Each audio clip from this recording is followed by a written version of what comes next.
Nous sommes en 1545. Imaginez Moscou, pas encore la métropole tentaculaire que nous connaissons aujourd'hui, mais une ville animée en pleine expansion. C'est un lieu de maisons et d'églises en bois. L'odeur de la fumée de bois emplit l'air. Le Kremlin, avec ses imposants murs de briques, se dresse comme un symbole de pouvoir. C'est une forteresse qui protège la ville. Ivan le Terrible vient d'être couronné tsar. Il laissera son empreinte sur Moscou, la transformant en une capitale impériale. Moscou au XVIe siècle est une ville à la croisée des chemins. Elle s'est débarrassée du joug des Mongols. Elle affirme sa domination sur les principautés rivales.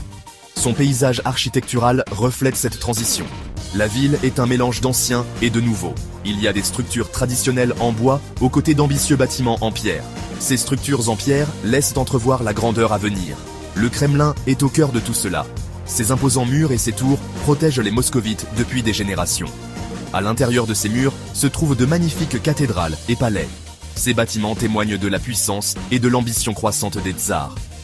Le Kremlin n'est pas seulement une forteresse, c'est un espace sacré. Il incarne l'âme de la nation russe. Alors que Moscou entame un nouveau chapitre sous Ivan le Terrible, son destin architectural est en jeu.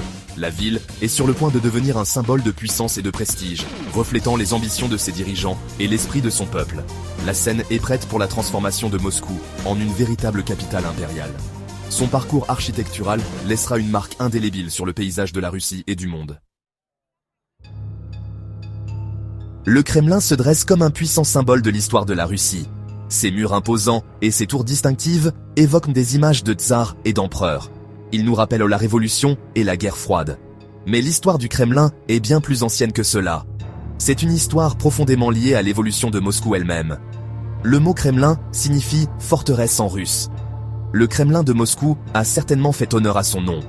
Son emplacement stratégique au confluent de deux rivières en a fait une position défensive idéale. Au fil des siècles, il a résisté à d'innombrables sièges et invasions. Chaque attaque a laissé sa marque sur l'architecture du Kremlin. Les murs que nous voyons aujourd'hui ont été reconstruits au XVe siècle. Ils ont remplacé des fortifications antérieures. À l'intérieur des murs du Kremlin se trouve un trésor de merveilles architecturales. La place des cathédrales est le cœur du Kremlin. Elle abrite 3 magnifiques cathédrales. Ces cathédrales sont des exemples époustouflants de l'architecture orthodoxe russe. Leurs dômes en oignon, leurs intérieurs dorés et leurs fresques complexes témoignent du savoir-faire des artisans russes. Au-delà de sa signification religieuse, le Kremlin a également servi de siège du pouvoir pendant des siècles. Le grand palais du Kremlin, construit au XIXe siècle, est un symbole de la grandeur impériale. Ces salles opulentes ont été témoins de couronnements, de banquets et d'événements historiques. Le Kremlin a toujours été un lieu où l'histoire s'écrit.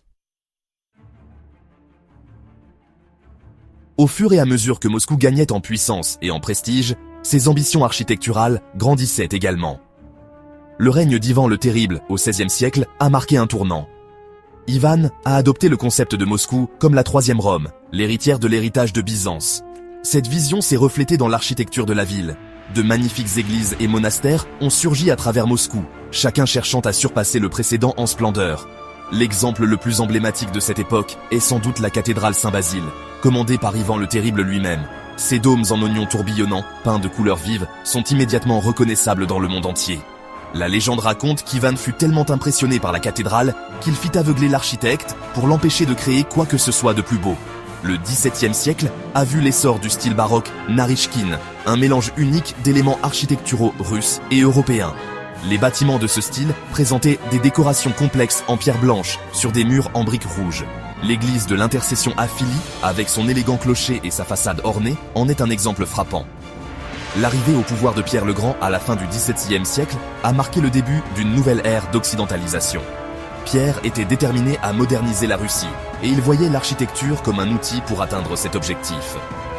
Il a invité des architectes italiens et français à travailler à Moscou, introduisant de nouveaux styles et techniques. Le résultat fut une fusion fascinante de l'Orient et de l'Occident. La révolution russe de 1917 a entraîné un changement radical dans le paysage politique et social du pays. Moscou, redevenue capitale, a subi une transformation spectaculaire.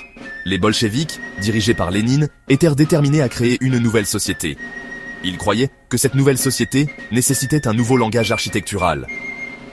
Le début de la période soviétique fut une époque de grande expérimentation en architecture. Les architectes constructivistes, inspirés par les idéaux de la Révolution, ont cherché à créer des bâtiments fonctionnels et minimalistes. Ils ont adopté de nouveaux matériaux comme le béton et l'acier. Ils ont rejeté ce qu'ils considéraient comme les excès bourgeois du passé. L'un des exemples les plus frappants de l'architecture constructiviste est la maison Melnikov, conçue par l'architecte visionnaire Konstantin Melnikov. Cette structure cylindrique, avec ses fenêtres en nid d'abeille, était une rupture radicale avec l'architecture traditionnelle russe. Elle incarnait l'esprit d'innovation et d'expérimentation qui a caractérisé les premières années soviétiques. Cependant, la vision idéaliste des constructivistes fut de courte durée.